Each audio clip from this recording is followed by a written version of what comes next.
India अब officially एक nuclear power बन चुका था और वो दिन बीत चुके थे जब परमाणु क्लब में बैठे 5 देश अपनी आंखों के इशारे से दुनिया को नचाने का काम करते थे। भारत ने अब ग्लोबल स्टेज पर सीना ठोक कर खड़े होने की हिम्मत पा ली थी और यही वजह थी कि भारत की सफलता पर इंटरनेशनल रिएक्शंस काफी सख्त थे।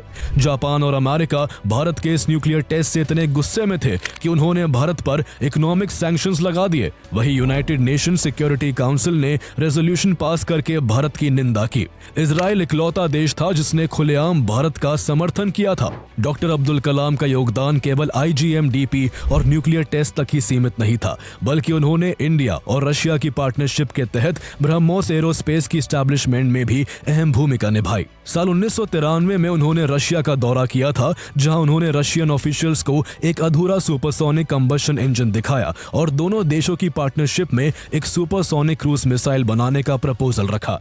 इसके 5 साल बाद 12 फरवरी 1998 को डॉक्टर कलाम और रशियन डेप्यूटी डिफेंस मिनिस्टर के बीच एक ऐतिहासिक एग्रीमेंट हुआ, जिसके तहत दोनों देश मिलकर ब्रह्मोस एरोस्पेस स्टैब्लिश करने वाले थे, जिसमें इंडिया की 50.5% और रशिया की 49.5% हिस्सेदारी थी।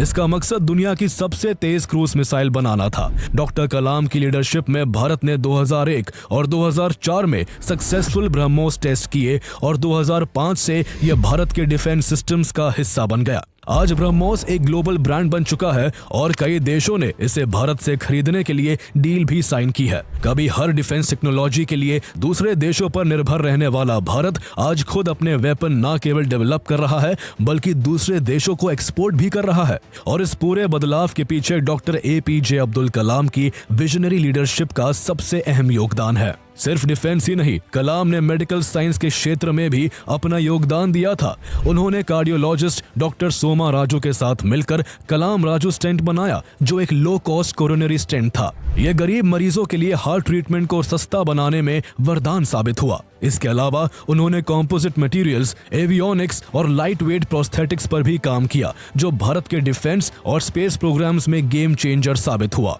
डॉक्टर कलाम का मानना था कि विज्ञान का फायदा सिर्फ लेबोरेटरीज तक सीमित नहीं होना चाहिए, बल्कि वो हर इंसान की जिंदगी में बदलाव लाने की वजह होना चाहिए। और यही सोच उनकी पूरी जिंदगी का